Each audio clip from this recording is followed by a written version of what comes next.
On the 12th of November 1888, Mahatma Gandhi sat down at his desk in London, where he was training to become a barrister, and tried to explain in his diary how he had ended up there in the first place. "I had a secret design in my mind of coming here to satisfy my curiosity of knowing what London was," he wrote.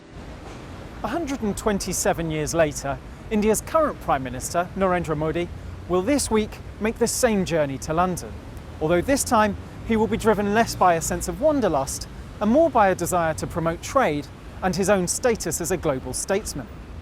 Last year, Mr. Modi won an unprecedented landslide election victory for his party, the Hindu nationalist BJP. Now he wants to capitalise on that success and cement his popularity among Indians around the world. Britain, which is home to 800,000 Indian-born people, is an important part of that drive. Suman Banerjee has lived in the UK for 10 years and now runs a network called Indians in London. He is helping to organise the plethora of events that will welcome Mr. Modi to the UK. Definitely this visit is important, not only to seal the bond between India and UK, the historic partnership that these two countries have, but also to promote trade between the countries and to connect with the Indian diaspora living in London, UK and Europe. Over the past 70 years, Indians living in Britain have made their presence felt on British society, not least by building this, the Hindu temple at Neasden, which when it was built in 1995 was the largest Hindu temple built anywhere outside of India. And on Friday, an estimated 60,000 British Indians, mostly Hindu, will gather 2 miles down the road at the iconic Wembley Stadium to give Narendra Modi a welcome usually reserved for pop stars or international footballers. I guess all Indians are excited about it, and seeing the waiting list of the ticket session was itself a big process, and I guess I got confirmation just a couple of days back, despite of me applying for it months ago. Mr. Modi's first year in power has been a bumpy one. Having been elected on a wave of popular support and disenchantment with the ruling Congress party, he promised to transform the country's economic prospects. Those reforms are in danger of stalling, however. On the eve of his visit, Mr. Modi suffered another domestic setback with a crushing defeat for his party in the North Indian state of Bihar. For his supporters, these are merely setbacks in Mr. Modi's long-term plan to reform India, as he has been credited with doing in his home state of Gujarat, where he was governor for 13 years. Gujaratis like Nikita Shah, a graphic designer at Indian lifestyle brand Teapoy, make up around half of the first or second generation Indian immigrants living in Britain. He's giving a new face to India. So now I guess India is more globally recognized as well. Being recently moved to London, I see people very, very familiar with India as well, and not just in London, also worldwide. Spandana Gopal founded the design brand which Ms. Shah works for. She sees the benefits that Mr. Modi has brought for her young and growing business. I'm hoping that the Modi government will have a positive impact on what I'm doing, which is basically manufacturing in India. And he set up a new scheme which is called Make in India, which I think looks very promising, especially for a business like mine. But Ms. Gopal, like many of her generation, is also sceptical about some of the hardline nationalist appeal Mr. Modi carries. She says she is not getting swept away by Modi mania, but she understands why others are.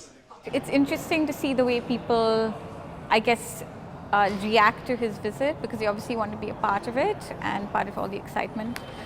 And he's kind of created a brand for himself, and I think people want to be a part of that, because for them it's living away from India. They can connect to him and connect to India. One of Ms. Gopal's main concerns about Mr. Modi is that she says he is doing little to stop religious violence, such as the case of a Muslim man who was beaten to death over rumours he kept and ate beef. Incidents like these carry echoes of the religious riots that engulfed Gujarat in 2002, which some accuse Mr. Modi of having helped incite.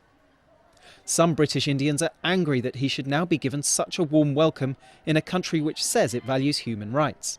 They have managed to mobilize a lot of people But this is very much a scripted performance which he's going to give. Those of us who express our opinions freely, and there's an increasing number of people of Indian origin who are coming out to say that Modi is not welcome and that what he's doing is not in our name. For British and Indian ministers, none of this is likely to get in the way of the main reason for the trip: to do business, with bilateral trade towards the top of David Cameron's foreign policy agenda. But it has proved otherwise, with trade between the two countries falling by nearly £1 billion in the last financial year. Lord Kiran Stacey is one of Britain's best-known Indian businessmen and the man who invented Cobra beer. He's also a supporter of Narendra Modi. There is a lot happening investment-wise. What should increase much more is the actual trade, because of course you hear that we do more business with Belgium or we do more business with Ireland than we do with India, a country of 1.25 billion people. In India, an emerging global economic superpower. India, a country that is growing at 7.5% per year. We should be trading much more. Lord Bilamoria is a perfect example of the intertwined histories of Britain and India. Born in Hyderabad, he moved to the UK as a young man. He went on to found Cobra Beer, and following that, he has taken a position in possibly the most British institution there is, the House of Lords. I was told by my family and friends, you will never get to the top if you work in Britain after your studies, because you will never be allowed to get to the top because of the glass ceiling. And they were right. And now I've seen Britain transform into a country of opportunity and aspiration. And it is that opportunity that has allowed the Indian community here in Britain to flourish. Whichever government is in power in either country, stories like that of Lord Bilamoria show that the ties between the UK and India are impossible to break. What ministers on both sides now hope is that they can take that shared history and a sense of momentum delivered by Narendra Modi's visit and turn it into something more tangible. Kiran Stacey, Financial Times, London.